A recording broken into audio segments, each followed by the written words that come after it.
নামাজ এবাদত, রোজা এবাদত, হজ এবাদত, কিন্তু খাওয়া দাওয়া তো এবাদত না, পেশাব পায়খানা তো এবাদত না, ঘুমানি তো এবাদত না। একমাত্র এবাদত করাই যদি আমাদের জীবনের কাজ হইয়া থাকে, তাহলে যেই কাজগুলি এবাদত না সেইগুলি করি কেন? খাওয়ার নাম এবাদত না, খাই কেন? ঘুমানির নাম এবাদত না, ঘুমাই কেন? পেশাব পায়খানা করার নাম এবাদত না, পেশাব পায়খানা করি কেন? এই প্রশ্নের জবাব হইল এবাদতের সুবিধার জন্য। আমার জীবনের মূল কাজ আল্লাহর এবাদত করা, আর সংসারের কাজ করি এবাদতের সুবিধার জন্য। মূল কাজ সংসারের কাজ না মূল কাজ এবাদত? সংসারের কাজ কেন করি? এবাদতের সুবিধার জন্য। যেমন ধরেন এই সম্মেলনের আয়োজন, এর একমাত্র উদ্দেশ্য ওয়াজ। ওয়াজের জন্যই সম্মেলন, না আরো কোনো উদ্দেশ্য আছে? সামিয়ানা টানানি ওয়াজের উদ্দেশ্য না, ওয়াজের সুবিধার জন্য। বাতি জ্বালানির নাম ওয়াজ না, এটা ওয়াজের সুবিধার জন্য। মাইকের নাম ওয়াজ না, মাইক ফিট করা হইল কেন? ওয়াজের সুবিধার জন্য। যেমন ভাবে সবার আয়োজনের একমাত্র উদ্দেশ্য হইল ওয়াজ,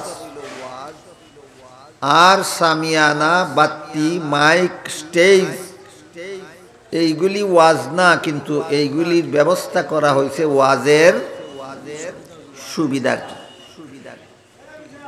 ঠিক তেমনি ভাবে খাওয়া, ঘুমানি, পেশাব পায়খানা করা এইগুলি এবাদত না, এইগুলি আমরা করি একমাত্র এবাদতের সুবিধার জন্য। আপনি যদি একাধারে 24 ঘন্টা খাওয়া দাওয়া না করেন, তাহলে এবাদত করতে পারবেন? আপনি যদি 24 ঘন্টা না ঘুমাইয়া থাকেন, তাহলে আর এবাদত করতে পারবেন? আপনি যদি সময় মতো পেশাব পায়খানা না করেন, তাহলে এবাদত করতে পারবেন? কাজেই সংসারের কাজগুলি যেহেতু এবাদতের সুবিধার জন্য, এই নিয়তে যারা সংসারের কাজ করে, তারা সংসারের কাজ করেও এবাদতের সওয়াব পায়। আমি সংসারের কাজ করি এবাদতের সুবিধার জন্য, এই নিয়তে যারা খায়, এরা খাওয়াতেও এবাদতের সওয়াব। আমি ঘুমাই এবাদতের সুবিধার জন্য, এই উদ্দেশ্যে যারা ঘুমায়, তাদের ঘুমানিতেও এবাদতের সওয়াব। হাদিস শরীফে উল্লেখ আছে, রাসূল করিম সাল্লাল্লাহু আলাইহি ওয়াসাল্লাম বলেন,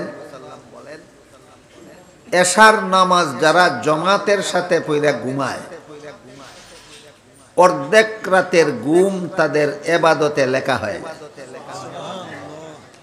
আবার ঘুম থেকে জাগার পর ফজরের নামাজও যারা জমাতের সাথে পড়ে, তাদের বাকি অর্ধেক রাতের ঘুমও এবাদতে লেখা হয়ে যায়। কাজেই যারা এশার নামাজও জমাতের সাথে পড়ে ঘুমাইল, এই এবাদতটা ঠিক মতে করে। ফজরের নামাজও জমাতের সাথে পড়লো, এবাদতটা ঠিক মতে করলো। এই কারণে তাদের এশার থেকে ফজর পর্যন্ত সারা রাতের ঘুম এবাদতে লেখা হইয়া যায়। এবার বলেন তো, ঘুমটাই আসল কাজ না এবাদতটাই আসল কাজ? ঘুম হইল এবাদতের সুবিধার জন্য। না বুঝাইতে পারলাম না? ঘুম কি জন্য? এবাদতের সুবিধার জন্য। কাজে আল্লাহ বললেন, একমাত্র আমার এবাদত করার জন্য মানুষ বানাইছি, এইটাই মূল কথা। মানুষের জীবনের একমাত্র মূল কাজ হইল আল্লাহর ইবাদত করা। তাই আমাদের বোঝা দরকার যে ইবাদত কোন জিনিসের নাম, ইবাদত কাকে বলে। ইবাদত হলো যথারীতি আল্লাহর হুকুম পালন করার নাম। যথারীতি বলতে আল্লাহকে চূড়ান্ত ক্ষমতার অধিকারী বিশ্বাস করিয়া, কাউকে চূড়ান্ত ক্ষমতার অধিকারী বিশ্বাস করিয়া নিজেকে তার দরবারের চূড়ান্ত মুখাপেক্ষী মনে করিয়া তার হুকুম মানার নাম ইবাদত। বলেন তো চূড়ান্ত ক্ষমতার অধিকারীকে? একমাত্র আল্লাহ। মানুষ চূড়ান্তভাবে মুখাপেক্ষী কার? একমাত্র আল্লাহ। আল্লাহ ছাড়া জগতে আর কেউ চূড়ান্ত ক্ষমতার অধিকারী না। প্রত্যেকেরই ক্ষমতার একটা শেষ সীমা আছে। প্রত্যেকেরই ক্ষমতার একটা শেষ সীমা আছে। আপনারা এখানে যারা বসা আছেন, আপনাদের মধ্যে এমন লোক আছে যিনি আদমন ধানের বোঝা মাথায় নিয়ে 3 মাইল যাইতে পারবে, এর বেশি পারবে। কেউ আছে 1 মণ ধানের বোঝায় নিয়ে, বোঝা মাথায় নিয়ে বাজারে যাইতে পারবে, এর বেশি পারবে। কেউ আছে 1.5 মণ ধানের বোঝা মাথায় নিয়ে শহরে যাইতে পারবে, এর বেশি পারবে। তাহলে প্রত্যেকেরই ক্ষমতার একটা সীমানা আছে কিনা?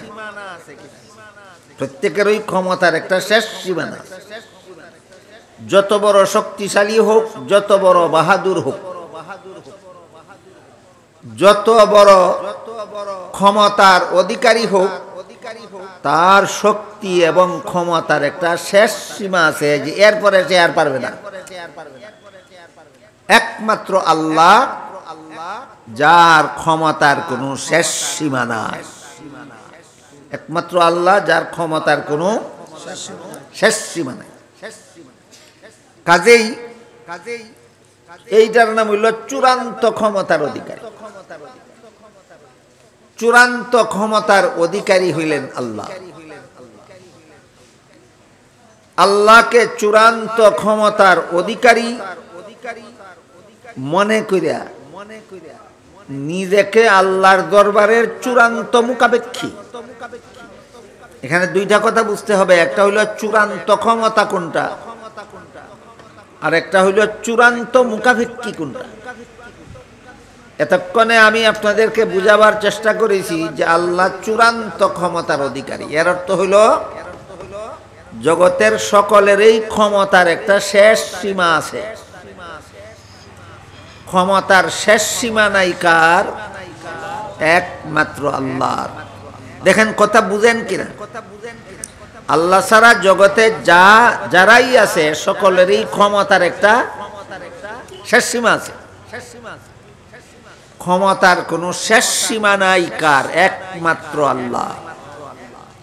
আমি যদি জিজ্ঞাসা করি ক্ষমতার শেষ সীমা নাই কার, আপনারা আল্লাহর বলবেন না, বলবেন একমাত্র আল্লাহ।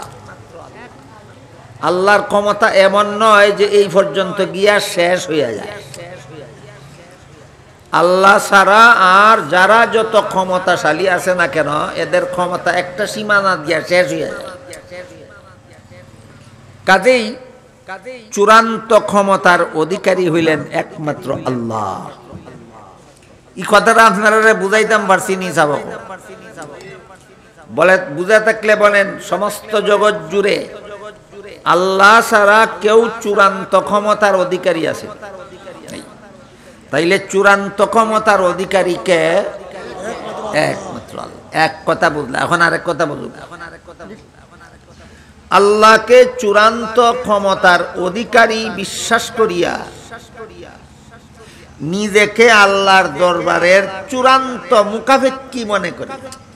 তখন 2 নম্বর কথা, আল্লাহ হইলেন চূড়ান্ত ক্ষমতার অধিকারী, আর আমি হইলাম আল্লাহর দরবারের চূড়ান্ত মুখাপেক্ষী। তখন বুঝার চেষ্টা করি চূড়ান্ত মুখাপেক্ষী কারে কয়। কুলের সন্তান মায়ের স্তনের দুধ পান করার মুখাপেক্ষী। বলেন তো মুখাপেক্ষী কিনা? কিন্তু মায়ের স্তনে যদি দুধ না থাকে, অথবা আল্লাহ না করুক কোনো কারণবশত শিশুর মা যদি মারা যায়, তাহলে শিশুর খালা, শিশুর চাচি এরাও শিশুরে দুধ পান করায়। তাহলে শিশু মায়ের দুধ পান করার চূড়ান্ত মুখাপেক্ষী না। মায়ে না পারলে আরেকজনে পারে, মায়ে না পারলে আরেকজনে। তাহলে শিশু মায়ের দুধ পান করার মুখাপেক্ষী, কিন্তু চূড়ান্ত মুখাপেক্ষী না। কিন্তু আমরা যে আল্লাহর মুখাপেক্ষী, এর অর্থ হইল যে একমাত্র আল্লাহ যদি আমাকে দান করেন তবেই আমি পাইতে পারি। আল্লাহ আমাকে না দিলে আমার আর পাওয়ার জায়গা নাই। এর মানে হইল আমি আল্লাহর দরবারের চূড়ান্ত মুখাপেক্ষী। ছেলে লেখাপড়া করে, লেখাপড়ার খরচের জন্য বাপের মুখাপেক্ষী। বাপে না দিলে চাচাই দেয়, চাচাই না দিলে মামায় দেয়, মামায় না দিলে নানায় দেয়, নানায় না দিলে দাদাই দেয়। তাহলে ছেলে কি বাপের চূড়ান্ত মুখাপেক্ষী? বাপে না দিলে আরেকজন দেনেওয়ালা আছে। কিন্তু আমরা যে আল্লাহর মুখাপেক্ষী, আল্লাহ না দিলে আর কোনো দেনেওয়ালা নাই। এটার নাম হলো চূড়ান্ত মুখাপেক্ষী। দুইটা কথা পরিষ্কার বুঝে আসলো কিনা দেখে। আল্লাহকে চূড়ান্ত ক্ষমতার অধিকারী বিশ্বাস করিয়া নিজেকে আল্লাহর দরবারের চূড়ান্ত মুখাপেক্ষী জানিয়া আল্লাহর হুকুম মানার নাম ইবাদত। এই দুই শর্তে আল্লাহর হুকুম মানার নাম ইবাদত। বাবাই যদি ছেলের লেখাপড়ার খরচ না দেয়, চাচায় দিতে পারে। বাবাই যদি ছেলের লেখাপড়ার খরচ না দেয়, মায়ে দিতে পারে। আল্লাহ যদি আমাকে সন্তান না দেয়, তাইলে কোনো অলিয়া উলিয়া দিতে পারে? মাজারের বাবায় দিতে পারে? পারে না। বুত মূর্তি দিতে পারে? পারে না।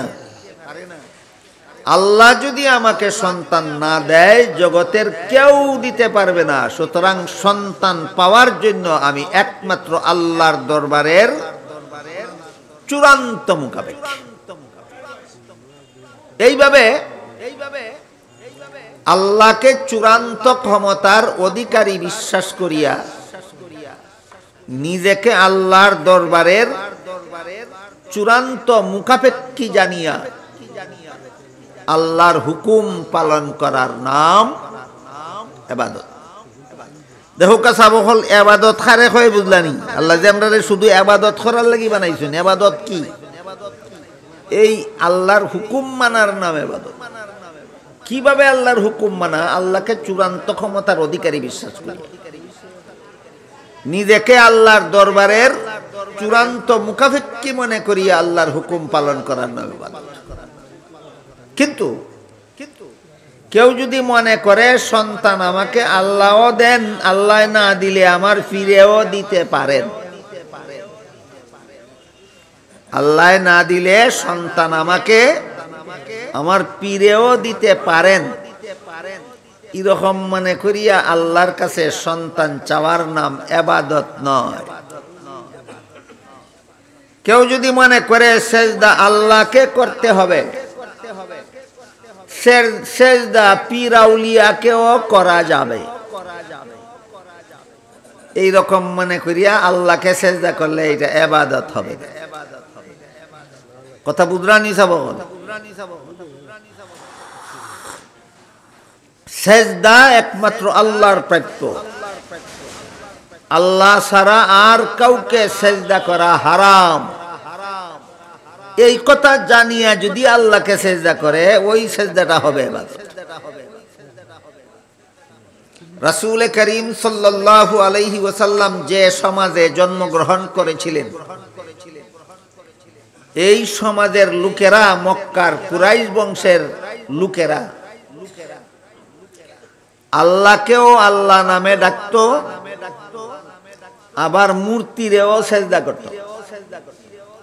কতগুলি মূর্তি কাবাগরের ভিতরে দাঁড় করাইয়া রাখছে। এরা হজের সময় কাবাগরকে আল্লাহর ঘর বিশ্বাস করিয়া কাবাগরের তোয়াফ করত। আর হজের এহরামের যে দোয়া আছে, লাব্বাইক আল্লাহুম্মা লাব্বাইক, লাব্বাইক লা শারীকা লাকা লাব্বাইক, এরা দোয়াটা এইভাবে পড়তো, লাব্বাইক আল্লাহুম্মা লাব্বাইক, লাব্বাইক লা শারীকা লাকা ইল্লা হাযিহিল আসনাম।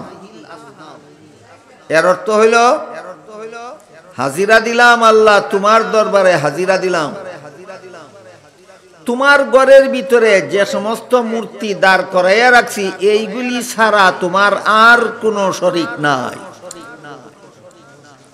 ওইসে নিয়ে এবাদত, এবাদত হইছে না।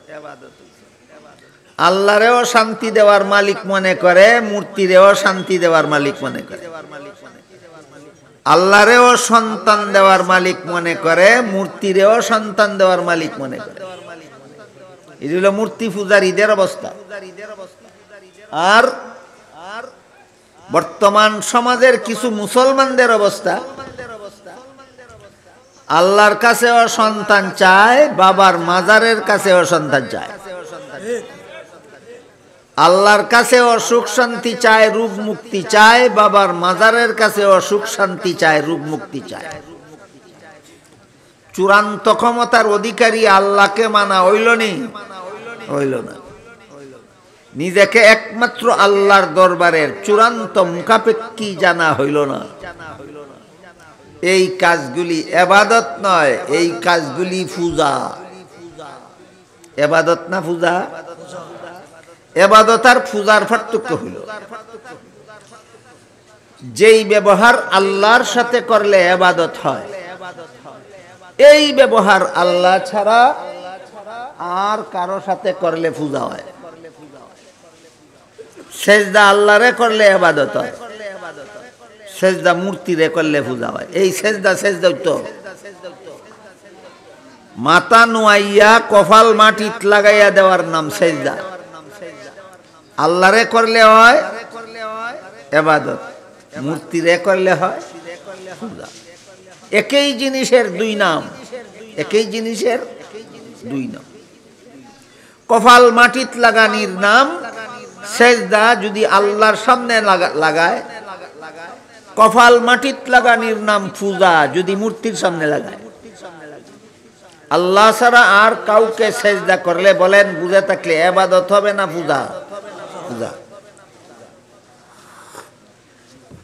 মূর্তির সামনে মাথা নত করলে হবে মূর্তি পূজা, তুলসী গাছের সামনে মাথা নত করলে হবে তুলসী পূজা, বট গাছের সামনে মাথা নত করলে হবে বট গাছ পূজা, পীরের সামনে মাথা নত করলে হবে পীর পূজা, কবরের সামনে মাথা নত করলে হবে কবর পূজা, মাজারের সামনে মাথা নত করলে হবে মাজার পূজা। একটা হইল মূর্তি পূজা আর একটা হইল কবর পূজা, একটা হইল পীর পূজা আর একটা হইল মাজার পূজা। পূজা তো পূজা ওই। এই জন্য এবাদত আর পূজার পার্থক্যটাও জানা দরকার। আল্লাহ আমাকে পূজা করার জন্য সৃষ্টি করছেন না, আল্লাহ আমাকে এবাদত করার জন্য সৃষ্টি করছেন। মাথা যদি আল্লাহর সামনে নোয়াই, এটা হইব এবাদত। মাথা যদি মূর্তির সামনে নোয়াই, তাইলে মাথা নোয়ানিটা হইব পূজা। কি পূজা? মূর্তি পূজা। মাথা যদি মাজারের সামনে নোয়াই, এটা হইব পূজা। তখন নাম হইব কি পূজা? মাজার পূজা। সকল প্রকার পূজার নাম শিরিক, সকল প্রকার পূজার নাম শিরিক। আর সকল প্রকার ইবাদতের নাম তাওহীদ, একত্ববাদ। কারণ এবাদতের সংজ্ঞার মধ্যে, এবাদতের ডেফিনেশনের মধ্যেই আল্লাহর একত্ববাদ বিদ্যমান। একমাত্র আল্লাহকে চূড়ান্ত মুখাপেক্ষী জানা, এটা চূড়ান্ত একত্ববাদ। নিজেকে একমাত্র আল্লাহর দরবারের চরম মুখাপেক্ষী মনে করা, এটা আল্লাহর একত্ববাদ। এবাদত একত্ববাদের মাধ্যমে হয়, আর পূজা শিরিকের মাধ্যমে হয়। এবাদত হয় একত্ববাদের মাধ্যমে, আর পূজা হয় শিরিকের মাধ্যমে। শিরিক সম্পর্কে আল্লাহ বলেন, ইন্নাল্লাহা লা ইয়াগফিরু আন ইউশরাকা বিহি ওয়া ইয়াগফিরু মা দুনা যালিকা লিমান ইয়াশা। শিরিকের নিম্ন পর্যায়ের যে কোনো গুনাহ আল্লাহ যাকে ইচ্ছা মাফ করে দেবেন, কিন্তু শিরিক গুনাহ যারা করে এদের গুনাহ আল্লাহ কখনো মাফ করবেন না। শিরিক গুনার মাফ নাই। আল্লাহ ছাড়া আর কাউকে যদি সেজদা দেওয়া জায়েজ মনে করে, এই গুনার মাফ নাই, চিরকাল এই গুনার শাস্তি হবে। কেউ যদি হারাম জানিয়া সুদ খায়, শাস্তি হবে চিরকাল নয়, কারণ এটা শিরিক না।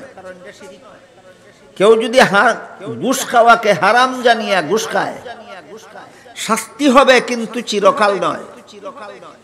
কেউ যদি চুরি করাকে হারাম জানিয়া চুরি করে, শাস্তি হবে কিন্তু চিরকাল নয়। কেউ যদি ডাকাতি করাকে হারাম জানিয়া ডাকাতি করে, শাস্তি হবে কিন্তু চিরকাল নয়।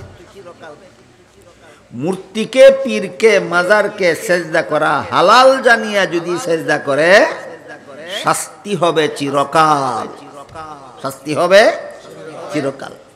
তাহলে চুরির গুনাহ, ডাকাতির গুনাহ, সুদের গুনাহ, ঘুষের গুনাহ, মদ খাওয়ার গুনাহ, গাঁজা খাওয়ার গুনাহ বড় গুনাহ না শিরিক গুনাহ বড় গুনাহ?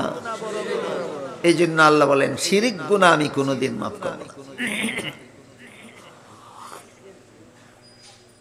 অন্য আয়াতে আল্লাহ বলেন, মান ইউশরিক বিল্লাহি ফাকাদ হাররামা আলাইহিল জান্নাহ। আল্লাহর সাথে যারা শরীকদার সাব্যস্ত করে, শিরিক করে, আল্লাহর জান্নাত তাদের জন্য চিরতরে হারাম করে দেন। হাদিস শরীফে রাসূল করিম সাল্লাল্লাহু আলাইহি ওয়াসাল্লাম বলেন, আতানি আতিম মিন ইনদি রাব্বি ফাখায়্যারানি বাইনা আন ইয়াদখুলা নিসফু উম্মাতিয়াল জান্নাতা ওয়া বাইনাস শাফাআহ ফাখতারতু শাফাআতা ওয়া হিয়া লিমান মাতা ওয়া লাম ইউশরিক বিল্লাহি শাইআ। এর অর্থ হইল, আল্লাহ আমার কাছে দুইটা প্রস্তাব দিয়া ফেরেশতা পাঠাইলেন, বলে দিলেন দুইটা প্রস্তাবের যে কোনো একটা গ্রহণ করতে পারবেন, দুইটা একসাথে গ্রহণ করা যেত। কি কি দুই প্রস্তাব? এক প্রস্তাব হইল আপনার অর্ধেক উম্মত বেহেশতে যাবে, অর্ধেক উম্মত দুজকে যাবে। এই প্রস্তাবটা যদি আপনার পছন্দ না হয়, তাহলে 2 নম্বর প্রস্তাব হইল আপনার নেককার উম্মত বেহেশতে যাবে, গুনাহগার উম্মত দুজকে যাবে। এখন অর্ধেক অর্ধেক না নেককার গুনাহগার? আপনার নেককার উম্মত বেহেশতে যাবে, গুনাহগার উম্মত দুজকে যাবে। তবে আপনার সুপারিশে আমি আপনার গুনাহগার উম্মতকে শেষ পর্যন্ত দুজক থেকে নাজাত দিয়া দিব। কটা প্রস্তাব? দুইটা প্রস্তাবের কোন একটা প্রস্তাব গ্রহণ করার জন্য আল্লাহ তার রাসূলকে অনুমতি দিলেন। রাসূল কোনটা গ্রহণ করলেন আমি পরে বলবো, আপনারা কোনটা পছন্দ করেন আগে বলেন। 2 নম্বরটা রাসূল বলেন, আমি 2 নম্বরটা গ্রহণ করছি।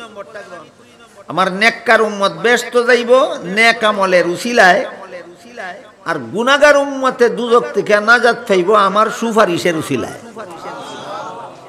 তবে কথা শেষ না? তবে কি? রাসূল বলেন, তবে শিরিক গুনাহ কইরা যারা মরব, এরা চিরকাল জাহান্নামে থাকবে, কোনোদিন জান্নাতও পাবে না, কোনোদিন নবীর শাফাআতও পাবে না। এই হইল পূজার পরিণাম, এই হইল শিরিকের পরিণাম, এই হইল আল্লাহর ইবাদতে গায়রুল্লাহকে শরীক করার পরিণাম। যে ইবাদতের জন্য আল্লাহ আমাকে সৃষ্টি করলেন, এই কাজের মধ্যে আমি আল্লাহ ছাড়া অন্য কাউকে শরিকদার বানাই দিলাম। আল্লাহকে সেজদা করার জন্য আমারে সৃষ্টি করলেন, এই সেজদার মধ্যে কেউ দেবতারে শরিকদার বানায়, কেউ পীররে শরিকদার বানায়, কেউ দুর্গারে শরিকদার বানায়, কেউ দরগারে শরিকদার বানায়। এই হইল শরিকদার বানানির চরম, আল্লাহর সাথে চরম বেয়াদবির চূড়ান্ত পরিণাম। আল্লাহর জান্নাত এদের জন্য চিরতরে হারাম, নবীর শাফাআত এদের জন্য চিরতরে হারাম। কথা বুঝে থাকলে এবার বলেন, যারা মূর্তি পূজা করে এরা আল্লাহর ইবাদত করে না মূর্তিরে আল্লাহর সাথে শরীক করে? হ্যাঁ, এরা আল্লাহর ইবাদত করে না মূর্তিরে আল্লাহর সাথে শরীক করে। আপনিও যদি সেই মূর্তি পূজার অনুষ্ঠানে গিয়া কিছু মিঠাই খাইয়া আইন, আপনিও যদি বলেন শুভেচ্ছা, শুভেচ্ছা কিতা? বাংলা দুইটা শব্দ সন্ধি হইয়া শুভেচ্ছা শব্দ গঠিত। একটা হইল শুভ আর একটা হইল ইচ্ছা, সমান শুভ যুগ ইচ্ছা সমান শুভেচ্ছা। এর অর্থ হইল আমি বালা ভাই, এর অর্থ হইল আমার বালা লাগে। শুভেচ্ছা অর্থ আমার ভাল লাগে না, খুকা শুভেচ্ছা অর্থ আমার বালা লাগে। দুর্গা পূজায় যে শুভেচ্ছা দিলায় এর মানিল তোমার বালা লাগে। মূর্তি পূজায় যে শুভেচ্ছা দিলায় মুসলমান তুমি, এর অর্থ হইল তোমার বালা লাগে। মূর্তি পূজা যদি বালা লাগে তো তুমি কিসের মুসলমান? আবারও ঠিক করো, তুমি ইবাদত করতে চাও না পূজা করতে চাও? আমার কথা বুঝি থাকলে খোকা, মূর্তি পূজায় যারা শুভেচ্ছা দেয় এরা ইবাদতের মানুষ না পূজার মানুষ? এরা ইবাদতের মানুষ নয়, এরা পূজার মানুষ। মূর্তি পূজা এদের ভালো লাগে।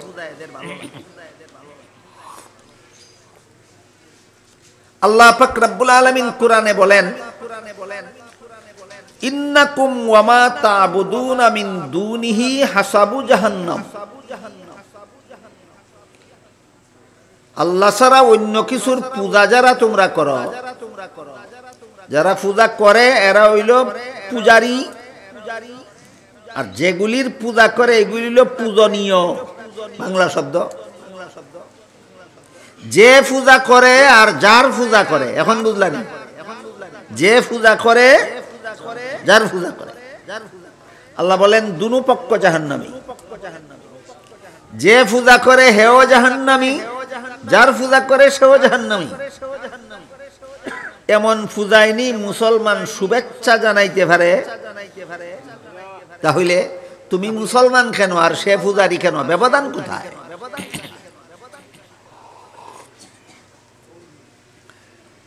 এখানে একটা প্রশ্ন আছে যে একটা মানুষে একটা মূর্তির পূজা করলো, আল্লাহ বলেন যে পূজা করলো সেও জাহান্নামে থাকবে, যার পূজা করলো সেও জাহান্নামে থাকবে। যে মানুষটাই মূর্তির পূজা করলো এই মানুষটার অনুভূতি আছে, জাহান্নামে দিলে জাহান্নামের জ্বালা বুক করবে। কিন্তু যে মূর্তিটার পূজা করলো মূর্তির তো অনুভূতি নাই, এটারে জাহান্নামে দিবেন কেন আল্লাহ? প্রশ্নটা বুঝলেন কিনা দেখেন। পূজারী মানুষকে জাহান্নামে দিলে জাহান্নামের আগুনের জ্বালা বুক করতে হবে তার। মূর্তির তো অনুভূতি নাই, জ্বালা বুক করার ক্ষমতা নাই, যোগ্যতা নাই, এইটারে জাহান্নামে দিবেন কেন?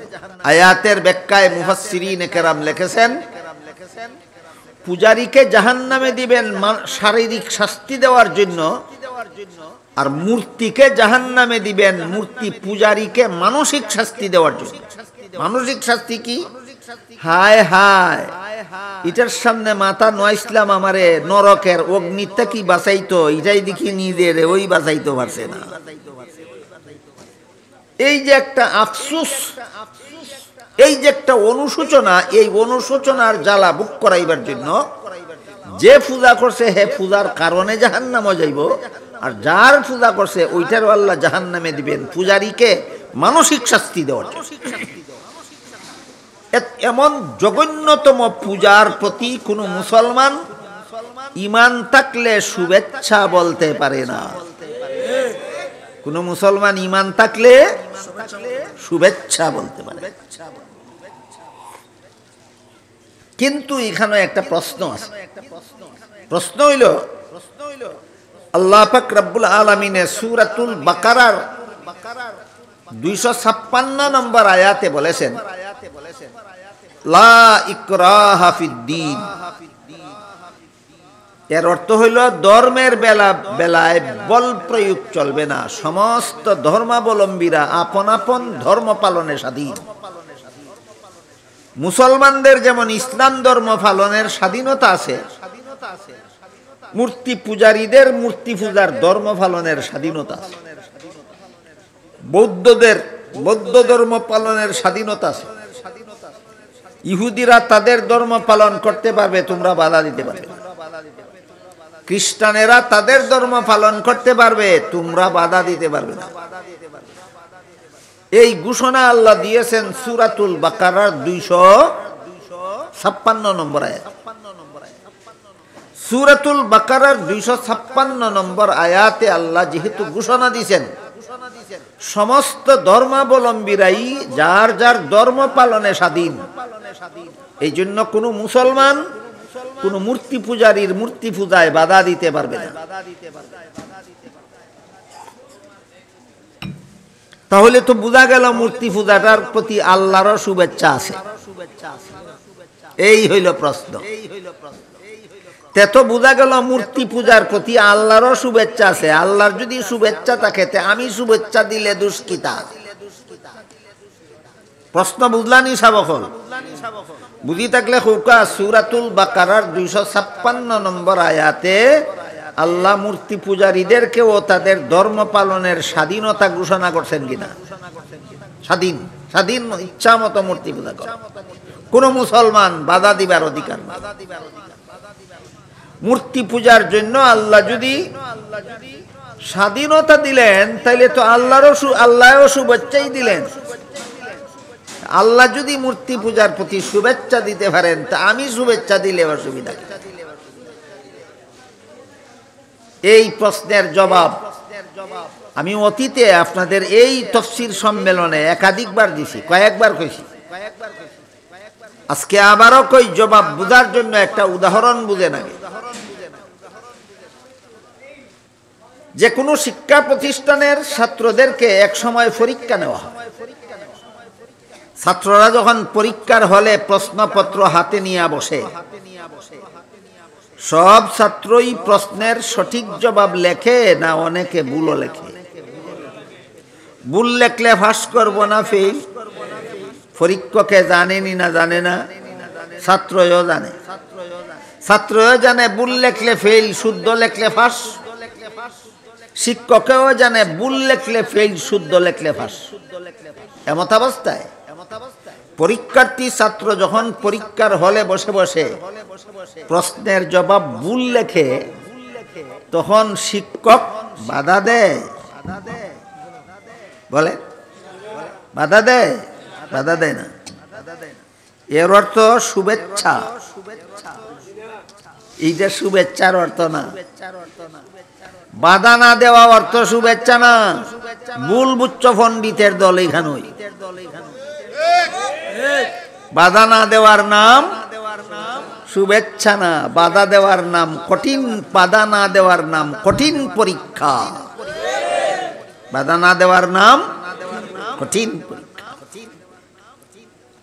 এর অর্থ এই কথা না যে তুই ভুল লেখলেও ফাঁস করবে, এই অর্থ না। বাধা না দেওয়ার অর্থ এটা যে তুই ভুল লেখলেও ফাঁস করবে। তাইলে বাধা দেয় না কেন? ছাত্রও জানে ভুল লেখলে ফেল, শিক্ষকেও জানে ভুল লেখলে ফেল। ছাত্রই ভুল লেখে, শিক্ষকে দেখে, বাধা দেয় না কেন? নিয়ম নাই। বাধা দেয় না কেন? বলেন শুভেচ্ছা দিয়া, শুভেচ্ছা জানাইবার জন্য বাধা দেয় না, না নিয়ম নাই গতিকে বাধা দেয় না? হ্যাঁ, শুভেচ্ছার লাগি বাধা দেয় না, না বাধা দেওয়ার নিয়ম নাই, এই কারণে বাধা দেয়। নিয়ম নাই এখানে, পরীক্ষার হলো ছাত্র ভুল লেখলে যদি বাধা দেওয়ার নিয়ম থাকতো তাহলে পরীক্ষা কোন গুড়ার ডিমের নাম হইতো? এটার নাম হচ্ছে পরীক্ষা। তুমি ভুল লেখবা, কেউ বাধা দিত না, দেখা যাইব তুমি ঠিক লেখো না ভুল লেখো, এটার নামই পরীক্ষা। বাধা দিলে পরীক্ষা পরীক্ষা থাকে না। পরীক্ষার হলে প্রশ্নের জবাব ভুল লেখলে বাধা দিলে পরীক্ষা পরীক্ষা থাকে না। এই কারণে বাধা দেওয়ার নিয়ম নাই। বলেন বাধা না দেওয়ার মানে ভুল লেখার প্রতি শিক্ষকের শুভেচ্ছা না, বাধা দেওয়ার নিয়ম নাই?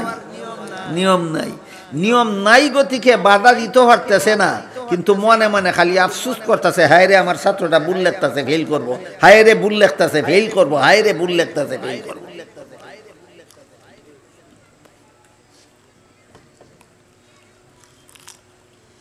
যেমন ভাবে পরীক্ষার হলে ছাত্র প্রশ্নের জবাব ভুল লেখলে ভুল বাধা দেওয়ার নিয়ম নাই গতিকে বাধা দেওয়া হয় না, কিন্তু শুভেচ্ছা নাই। শুভেচ্ছা আছে? শুভেচ্ছা নাই, নিয়ম নাই গতিকে বাধা দেয়। ঠিক তেমনি ভাবে আল্লাহ পাক রব্বুল আলামিন সূরা আলে ইমরানের 85 নম্বর আয়াতে বলছেন,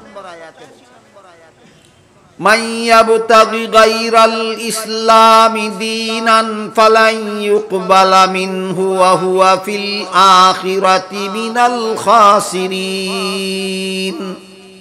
এর অর্থ হলো ইসলাম ছাড়া আর কোনো ধর্ম যদি কেউ পালন করে তাহলে তাদের ধর্ম আল্লাহর কাছে কখনো গ্রহণযোগ্য হবে না। কথা অস্পষ্ট না সুস্পষ্ট? কোরআনের সুস্পষ্ট কথার তাফসীর লাগে না, ব্যাখ্যা লাগে না, যা বলা হইছে তাই।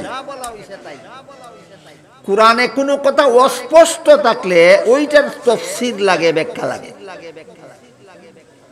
বুঝরানি সব কোরআনের সব কথার তাফসীর লাগে না অস্পষ্ট কথার তাফসীর লাগে?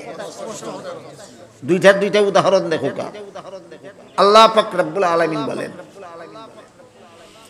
শাহরু রমাদান আল্লাযী উনজিলা ফীহিল কুরআনু হুদাল লিন-নাসি ওয়া বায়্যিনাতিম মিনাল হুদা ওয়াল ফুরকান ফামান শাহিদা মিনকুমুশ শাহরা ফালইয়াসুম। এর অর্থ হইল রমজান মাসে রোজা রাখা ফরজ। অস্পষ্ট না সুস্পষ্ট? কাজে কোন মাসে রোজা রাখা ফরজ তুমি ব্যাখ্যা করিয়া বার করা লাগতো না, আল্লাহ সুস্পষ্ট ভাবে হইয়া দিলেই। কিন্তু রমজান মাসে কদিন রোজা রাখা ফরজ এটা আল্লাহ কোরআন অস্পষ্ট রাখছে। আল্লাহ কইন আইয়ামাম মাদুদাত, কতক দিন বলতে দিনের কোনো সুস্পষ্ট সংখ্যা বুঝায় না। এখন তাফসীর লাগবো, ব্যাখ্যা লাগবো যে কতক দিন বলতে কতদিন। রমজান মাসও বলতে কোন মাস এটা কোনো ব্যাখ্যা আছে? এটা তো সুস্পষ্ট, ব্যাখ্যা লাগে না, তাফসীর লাগে না।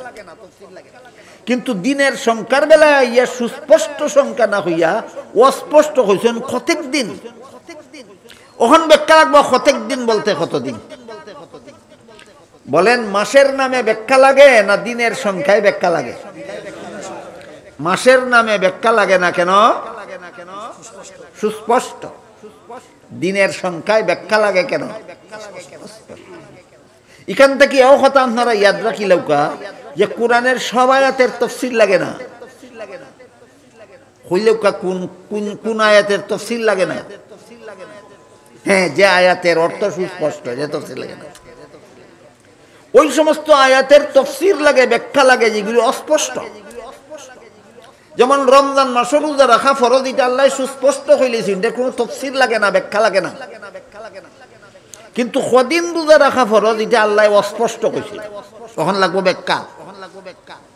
হাদিস শরীফে রাসূল করিম সাল্লাল্লাহু আলাইহি ওয়াসাল্লাম ব্যাখ্যা কইরা কইন, যেই বছর রমজান মাসের 29 তারিখ বিকাল বেলা ঈদের চাঁদ দেখা যাবে সেই বছর 29 দিন রোজা রাখা ফরজ হবে। যেই বছর রমজান মাসের 29 তারিখ বিকাল বেলা ঈদের চাঁদ দেখা যাবে না, সেই বছর 30 দিন রোজা রাখা ফরজ হবে। কোন বছর 29 দিন রোজা রাখা ফরজ, কোন বছর 30 দিন রোজা রাখা ফরজ আল্লাহ কোরআন সুস্পষ্ট করি কইলানি না। এই কারণে আল্লাহ রসুলে ব্যাখ্যা করি বুঝাই দিছেন। ক্লিয়ার হইল কোরআনের কোন কথার ব্যাখ্যা লাগে, কোন কথার ব্যাখ্যা লাগে না। ওই যে নি কৌকা কোরআনের কোন কথার ব্যাখ্যা লাগে না, যে সুস্পষ্ট। কোন কথার ব্যাখ্যা লাগে, এটা অস্পষ্ট। এখন সূরা আলে ইমরানের 85 নম্বর আয়াতে আল্লাহ বলেন, মাইয়াবতাগি গায়রাল ইসলামি দীনান ফালাই ইউকবালা মিনহু ওয়া হুয়া ফিল আখিরাতি মিনাল খাসিরিন। ইসলাম ছাড়া আর কোনো ধর্মকর্ম যারা পালন করবে, তাদের ধর্ম আল্লাহর কাছে কখনো গ্রহণযোগ্য হবে না। অস্পষ্ট কথা, সুস্পষ্ট, আর ব্যাখ্যা লাগে না, আর ব্যাখ্যা লাগবে না। কাজেই যেহেতু সূরা আলে ইমরানের 85 নম্বর আয়াতে আল্লাহ সুস্পষ্টভাবে ঘোষণা করেছেন যে ইসলাম ছাড়া আর কোনো ধর্মই আল্লাহর কাছে গ্রহণযোগ্য নয়। সাত কথা ইয়াদ রাখবা। সূরা আলে ইমরানের 85 নম্বর আয়াতে আল্লাহ সুস্পষ্ট ঘোষণা দিয়েছেন একমাত্র ইসলাম ছাড়া আর কোনো ধর্মই আল্লাহর কাছে গ্রহণযোগ্য নয়।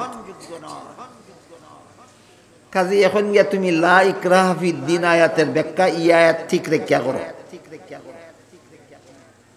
বুঝছেন না কথা? লা ইকরাহা ফিদ্দিন অর্থ যে বাধা দিও না, এটার অর্থ শুভেচ্ছা না।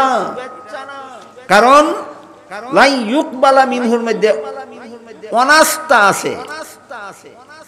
সূরা আলে ইমরানের 85 নম্বর আয়াতে আল্লাহ ইসলাম ছাড়া সবগুলি ধর্মের প্রতি অনাস্থা ঘোষণা করেছে। সূরা আলে ইমরানের 85 নম্বর আয়াতে আল্লাহ ইসলাম ছাড়া সবগুলি ধর্মের প্রতি অনাস্থা ঘোষণা করেছে। আল্লাহর যেখানে অনাস্থা, এখানে যদি দেও তুমি শুভেচ্ছা, তাহলে আল্লাহর মতে আর তোমার ফতে সমান না উল্টা পাল্টা? উল্টা পাল্টা। এই জন্য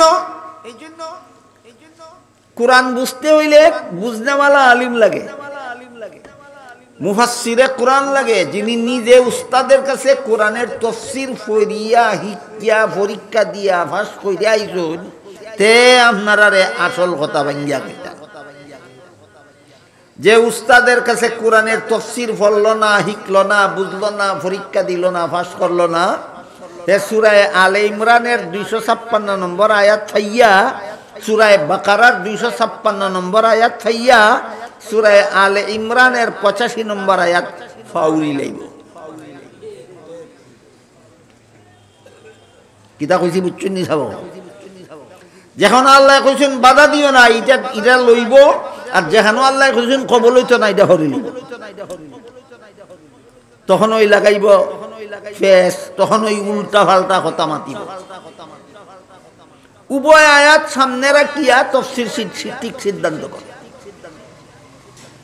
সূরা আলে ইমরানের সূরা বাকারার 256 নম্বর আয়াতে আল্লাহ বলছেন বাধা দেওয়া যাবে না, কিন্তু শুভেচ্ছা নাই, অনাস্থা আছে। আলে ইমরানের আয়াতে অনাস্থা দিয়ে রাখছেন।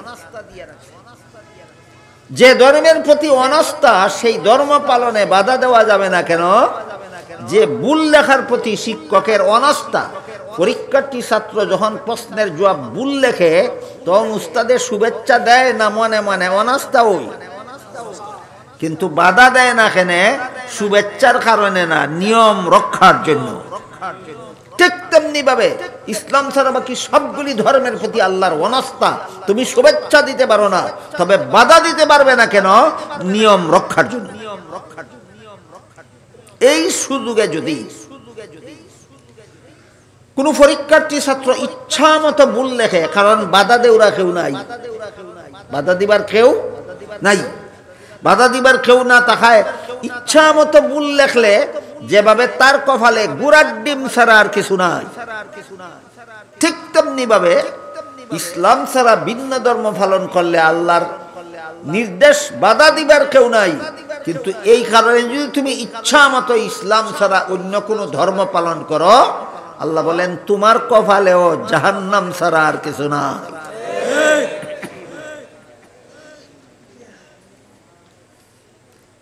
তাহলে একটা প্রশ্ন জাগে, যদি এই হয় অবস্থা যে ইসলাম ছাড়া আর কোনো ধর্ম আল্লাহর কাছে গ্রহণযোগ্য নয়, আমরা বাধা দিব না, শুধু আল্লাহ নিষেধ করছে নিয়ম নাই, নিয়ম না থাকার কারণে তাদের ধর্ম ভ্রান্ত, আমাদের ধর্ম সত্য, এটাই যদি আসল কথা হয়, তাইলে সাম্প্রদায়িক সম্প্রীতি কোনটা? এখন আর এক প্রশ্ন, সাম্প্রদায়িক সম্প্রীতি তো আমরা বুঝি অকল ধর্মওয়ালা একলগে মিল্লা জিল্লা চলা, অকল ধর্মওয়ালা একলগে মিল্লা জিল্লা চলা। সাম্প্রদায়িক সম্প্রীতির একটা জিনিস ইসলামের সাম্প্রদায়িক সম্প্রীতির নামেও আছে, এটার একটা সীমা রেখাও আছে। না লাগামহীন সম্প্রীতি, না সীমিত সম্প্রীতি, সীমিত সম্প্রীতি। সাম্প্রদায়িক সম্প্রীতি ইসলামে আছে এবং ইসলামেই আছে, আর কোনো কারণে সাম্প্রদায়িক সম্প্রীতি নাই। ইসলাম ছাড়া আর কোনো মতবাদেই সাম্প্রদায়িক সম্প্রীতি নাই, একমাত্র ইসলাম ধর্মেই সাম্প্রদায়িক সম্প্রীতি আছে। একমাত্র সত্যিকারের মুসলমানদের মধ্যেই সাম্প্রদায়িক সম্প্রীতি আছে, কিন্তু লাগামহীন সম্প্রীতি নয়, সীমিত সম্প্রীতি।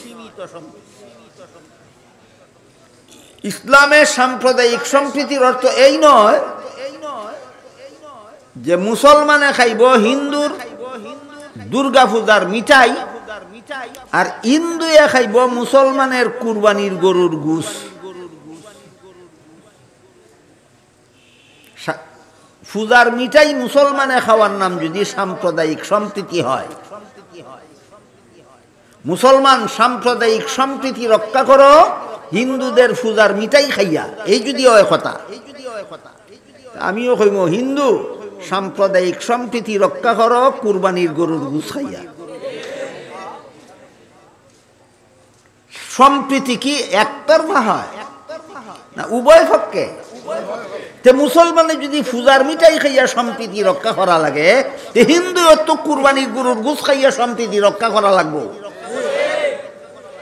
আইসেনি কোনো হিন্দু কোনোদিন আপনারা কুরবানির গরুর গোশ খাইতো?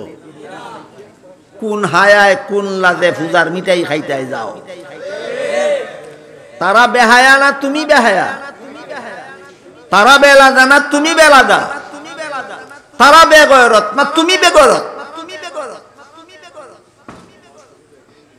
হিন্দু যেখানে কোনোদিন মুসলমানের কুরবানির গরুর গোশত খাইতে আসে না, হায়া লজ্জা আছে। কি আছে?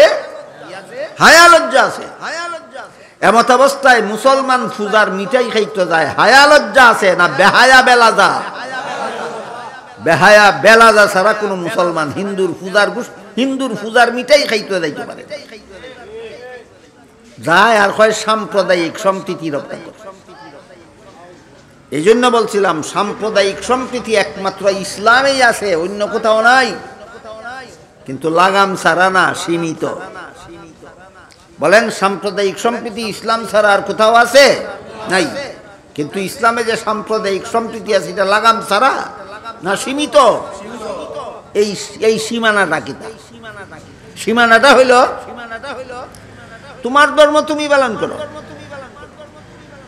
তোমার ধর্ম পালনের অনুষ্ঠানে তারে শরীক করো না, আর তার ধর্ম তারে পালন করতে দাও, তুমি গিয়ে তার ধর্মের অনুষ্ঠানে শরীক হইও না। এইটার নাম হইল সীমিত সাম্প্রদায়িক সম্প্রীতি। মুসলমানের কুরবানির গোশত হিন্দু রেখা হইও না, মুসলমানের রোজার ইফতারি হিন্দু রেখা হইও না, এটা তোমার ইবাদত। ইফতার করা আল্লাহর ইবাদত, হিন্দুর কাম না ইবাদত করা, হিন্দুর কাম পূজা করা। তোমার এটা তারে শরীক করো না, আর তার পূজার মিটাই তুমি খাইয়া তুমি গিয়া পূজার মাঝে শরীক হইও না। সম্প্রীতি আছে কিভাবে? আমার ধর্ম আমি পালন করতে বাধা নাই, তার ধর্ম সে পালন করতে বাধা নাই, এটার নাম সম্প্রীতি আছে। লাগাম ছাড়া না কিভাবে? আমার ধর্মের অনুষ্ঠানে তারে শরীক করতাম না, তার ধর্মের অনুষ্ঠানে আমি শরীক হইতাম না, এটার অর্থ হলো সীমা লাগাম ছাড়া না। সীমিত বলতে কি? আমার ইফতার আমি খাইমু, আমার কুরবানির গোশ আমি খাইমু, আমার সেহরির খানা আমি খাইমু, এটা তারা রাখা হইতাম না। আর তারার পূজার মিঠাই তারা খাইব, তারার বলির ভাটার গোশ তারা খাইব, আমি খাইতাম যাইতাম না। যে মুসলমান পূজা মণ্ডপের মিঠাই খাইতে পারে, এই মুসলমানে তো বলির ভাটার গোশও খাইতে পারে। বলি আল্লাহর নামে দেওয়া হয় না দেবতার নামে দেওয়া হয়? এবাদত না পূজা? খাইলায় যে এবাদত শরীক হইলায় না পূজাত শরীক হইলায়? তোমার এবাদত রইল কো? যেমন ভাবে বলির ফাটার গোশ খাইলে আর তোমার এবাদত রইল না, তুমি পূজারি হইয়া গেছো, ঠিক তেমনি ভাবে পূজার মিঠাই খাইলে তুমি আর এবাদত রইছো না, তুমি পূজাত রইয়া গেছো। এই হইল এবাদতে আর পূজায় পার্থক্য। কথা বুঝাইছি নি? আমার রোজা আমি রাখবো, এটা এবাদত। আমার সেহরি আমি খাইমু, এটা এবাদত। আমার ইফতার আমি খাইমু, এটা এবাদত। আমার ঈদের ফিন্নি মিষ্টি পিঠা আমি খাইমু, এটা আমার এবাদত। আর তার পূজার মিষ্টি তারে খাইতে দিব, এটা তার পূজা। তার বলির ভাটার গোশ তারে খাইতে দিব, এটা তার পূজা। আমার এবাদত তারে শরীক করতাম না, তার পূজাত আমি শরীক হইতাম না। এর মানে হইল লাগামহীন না। আমারটা আমি ইচ্ছা মতো করবো, আর তারটা সে ইচ্ছা মতো করব। এর মানে হইল সাম্প্রদায়িক সম্প্রীতি আছে। বুঝে থাকলে বলেন, ইসলামে সাম্প্রদায়িক সম্প্রীতি আসেনি? লাগামহীন না সীমিত? লাগামহীন না হওয়ার কারণে আমার এবাদত তারে শরীক করতাম না, আর তার পূজাতে আমি শরীক হইতাম না। আর সীমিত মাইনি আমার এবাদত করতে আমি যেমন স্বাধীন, তার পূজা করতেও সে স্বাধীন, তার পূজা করতেও সে স্বাধীন। তাহলে সীমিত একটা সাম্প্রদায়িক সম্প্রীতি ইসলামে আছে, সীমিত, লাগামহীন নয়। এটার সীমানা ভাঙ্গা চুইরা একাকার কইরা ফেলার চক্রান্ত বর্তমান সমাজে চলছে। পূজায় আর এবাদতে একাকার করে ফেলার চক্রান্ত চলছে। কিসের নামে? সাম্প্রদায়িক সম্প্রীতির নামে। এরা এবাদতও চিনে না, পূজাও চিনে না, সাম্প্রদায়িকও চিনে না, সম্প্রীতিও চিনে না।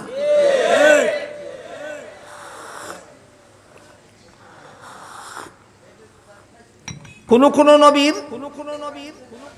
নবী এবাদতকারী ছেলে পূজারী, কোন নবীর নবী এবাদতকারী বাপ পূজারী। এমত অবস্থায় নবী যাবেন জান্নাতে, ছেলে যাবে জাহান্নামে। নবী যাবেন জান্নাতে, নবীর বাপ যাবে জাহান্নামে। নবী আর নবীর ছেলে, নবী আর নবীর বাপ, আত্মীয়তা সম্পর্কে এর থেকে আর কোনো ঘনিষ্ঠতা আছে? ছেলে আর বাপের যে ঘনিষ্ঠতা, এর চেয়ে কোনো ঘনিষ্ঠতা আছে? কিন্তু নবী এবাদতওয়ালা হওয়ার কারণে নবী যাবেন জান্নাতে, ছেলে পূজারি হওয়ার কারণে ছেলে যাবে চিরকালের জন্য জাহান্নামে, বাপ পূজারি হওয়ার কারণে বাপ যাবে চিরকালের জন্য জাহান্নামে। হযরত নূহ আলাইহিস সালামের ছেলের নাম ছিল কেনান। কেনান ছিল পূজারি, আর নূহ নবী ছিলেন এবাদতওয়ালা। নূহ নবী জান্নাতে যাবেন, নূহ নবীর ছেলে কেনান চিরকালের জন্য জাহান্নামে যাবে। বাপ কেন জান্নাতে গেল? এবাদতওয়ালা হওয়ার কারণে। ছেলে কেন জাহান্নামে গেল? পূজারি হওয়ার কারণে। হযরত ইব্রাহিম আলাইহিস সালাম নবী, তিনি এবাদতওয়ালা, তিনি যাবেন জান্নাতে। তার বাবা আজর পূজারি, বাবা যাবে জাহান্নামে। সহিহ বুখারী শরীফের হাদিসে ইব্রাহিম আলাইহিস সালামের হাসরের মাঠের একটা উক্তির কথা বর্ণিত আছে। আল্লাহর রাসূল বলেন, হযরত ইব্রাহিম আলাইহিস সালাম হাসরের মাঠে আল্লাহকে বলবেন, হে আল্লাহ, আমাকে আপনি জান্নাতে দিবেন, আমার বাবা আজরকে জাহান্নামে দিবেন। আমার বাবা জাহান্নামের আগুনে জ্বলতেছে, এই কথা ইয়াদ হইলে জান্নাতে গিয়া কি শান্তিটা পাইমু আমি? কথা তো কঠিন না, কথা তো একেবারে সোজা। আমার আপনি জান্নাতে দিবেন আর আমার বাবা আজররে জাহান্নামে দিবেন। আমার বাবা জাহান্নামের আগুনে জ্বলতাছে, এই কথা ইয়াদ হইলে জান্নাতে গিয়া কি সুখটা ভাইমু আমি। আল্লাহ পাক রব্বুল আলামিন ইব্রাহিম আলাইহিস সালামের এই কথার জবাবে বলবেন, হ্যাঁ ইব্রাহিম, আমার সাধারণ ঘোষণা ভুলি লাইছো? আমার সাধারণ ঘোষণা হইল, যারা পূজা করে, যারা আল্লাহর সাথে শরীকদার সাব্যস্ত করে, এরা চিরস্থায়ী জাহান্নামী। এদেরকে জাহান্নাম থেকে নাজাত দেওয়ার জন্য সুপারিশ করাও নবীদের জন্য হারাম। মুশরিকদেরকে, পূজারীদেরকে জাহান্নাম থেকে নাজাত দেওয়ার সুপারিশ করাও নবীদের জন্য হারাম। ঘোষণা বলি লাইছো? কাজেই তোমার বাপরে জাহান্নাম থেকে নাজাত দেওয়ার সুপারিশ করার অধিকার তোমার নাই। বাকি রইল তোমার যখন ইয়াদ হইব বাপ আগুনে জ্বলেতে তোমার কি শান্তি হইব, এটার ব্যবস্থা আমি করি। যার ব্যবস্থা আল্লাহ করবা। কিতা করবা? আল্লাহ ব্যবস্থা ইটা করবা। আল্লাহ আজর রে মানুষের সুরতে রাখবেন না, একটা শুয়োরের সুরত বানাই দিবেন। এরপরটা কি ইব্রাহিমে তান বাপরে দেখলে আর চিন্তা নাই। খেনে চিন্তা নাই, মানুষের সুরত নাই তো, শুয়োরের সুরত। ইব্রাহিমে দেখলে বুঝতা না যে এটা আমার বাপ, বুঝবা এটা একটা শুয়োর। এর বাদে আল্লাহ ফিরিস্তারে কইবা, ফিরিস্তা এই শুয়োরটারে ইব্রাহিমের চোখের সামনে আগুনে ফেলাও। ফিরিস্তারা ইব্রাহিমের চোখের সামনে শুয়োরটারে আগুনে ফেলাইব। ইব্রাহিমে মনে করবে একটা শুয়োর আগুনে ফেলানি হয়েছে, আমার কোনটা যায় না। হোকাসা বকল ছেলে জান্নাতি, সে আর বাবা জাহান্নামী হইল কেন? এবাদতে আর পূজার কারণে। এবাদত আর পূজার কারণে। এই পূজার প্রতিও কোনো মুসলমান শুভেচ্ছা দিতে পারে? এই পূজার অনুষ্ঠানেও কোনো মুসলমান শরীক হইতে পারে? এই পূজার মিঠাইও কোনো মুসলমানে খাইতে যাইতে পারে? কখনো নয়। এখন আপনারা সামনে যে আয়াতখান আমি পড়ছিলাম, তরজমা কইরা দিলাই। আল্লাহ পাক রব্বুল আলামিন ফরমাইন, কুল ইন্নী উমিরতু আন আবুদাল্লাহা মুখলিসাল লাহুদ্দিন। হে রাসূল করিম সাল্লাল্লাহু আলাইহি ওয়াসাল্লাম, আপনি ঘোষণা করে দিন, আল্লাহ আমাকে হুকুম করেছেন খাঁটিভাবে আল্লাহর ইবাদত করার জন্য, মিশ্রণ অনুপাতে নয়, মিশাইয়া ইবাদত না। ইবাদতে আর পূজায় মিশাইতাম না কইছেন আল্লাহ। কইছেন শুধু ইবাদতরে নির্ভেজাল রাখো, পূজার লগে মিশাইও না। ইবাদতে আর পূজায় মিশায় কেমনে? ঈদের মিঠাইও খায়, পূজার মিঠাইও খায়। খাঁটি ইবাদত না পূজা মিশ্রিত ইবাদত, পূজা মিশ্রিত ইবাদত। তার ইবাদতের অবস্থা আধা বালতি পানির মাঝে আধা বালতি মুত, আধা বালতি দুধের মাঝে আধা বালতি মুত ডালি দিল। তখন কি তৈল খাওয়া যাইব নি? আর এখানে দুধ তো আছে, খাওয়া যাইতো না। এখানে বলিতে মুত মিশাইল দুধ। ঠিক তেমনি ভাবে যেই মুসলমানে ঈদের মিঠাই খাইয়া আবার পূজার মিঠাই খায়, এর ইবাদত মুতের সাথে মিশাই লাইছে, পূজার সাথে মিশাই লাইছে। আল্লাহ কইন, হে রাসূল করিম সাল্লাল্লাহু আলাইহি ওয়াসাল্লাম, ইবাদতের লগে পূজা মিশাইবা না, ইবাদত খাঁটি রাখুকা, পূজার ভেজাল ইবাদতে মিশাইবা না। ওয়া উমিরতু লিআন আকুনা আউয়ালাল মুসলিমিন। আল্লাহ আমারে আরো হুকুম করছেন, আমি যেন সকলের আগে ইসলাম গ্রহণ করি। ফোকাসা বকল কোন উম্মতে আগে ইসলাম কবুল করছে না আগে নবী ইসলাম কবুল করছে? এটা নবীর উপর ফরজ। অন্যরে ইসলামের দাওয়াত পরে দিবা, আগে তুমি কও আমি মুসলমান। নবী হকল আগে কইবা যে আমি মুসলমান, এর বাদে কইবা তোমরা মুসলমান। আল্লাহ আমারে হুকুম করছেন হকলের আগে আমি মুসলমান। কুল ইন্নী আখাফু ইন আসাইতু রাব্বি আযাবা ইয়াউমিন আযীম। আল্লাহ আমারে ইবাদত করার হুকুম দিছেন, যদি ইবাদত করি না তাহলে আল্লাহর অবাধ্য হওয়া লাগবে, আল্লাহর দরবারে গুনাহগার হওয়া লাগবে। এমন গুনাহ যারা করবে, ইবাদত করবে না, এরা কিয়ামতের মাঠে শাস্তি ভোগ করতে হবে, ভয়ঙ্কর শাস্তি ভোগ করতে হবে। কুলিল্লাহ আবুদু মুখলিসাল লাহু দীনি। আল্লাহ আবার কইন, আবার আপনি ঘোষণা দেওয়া যে আমি একমাত্র আল্লাহর ইবাদত করি, এই ইবাদতের সাথে পূজারে মিশাই না। আল্লাহ কইন আপনি ঘোষণা দেওয়া আমি আল্লাহর খাঁটি ইবাদত করি, ইবাদতের লগে পূজা মিশাই না। কি শিক্ষা দিলা আল্লাহ? যে নবী খাঁটি ইবাদত করছেন, পূজা না মিশাইয়া এই নবীর উম্মতে ফুজামি শানু ফুজামি সাইলে আবাদত করত না নির্বেজাল আবাদত করত? তাহলে আমি যদি ঈদের মিঠাইও খাই ফুজার মিঠাইও খাই নির্বেজাল আবাদত হইল না ফুজামি সাইয়া আবাদত? ফুজামি সাইয়া আবাদত আল্লাহর কাছে গ্রহণযোগ্য নয়।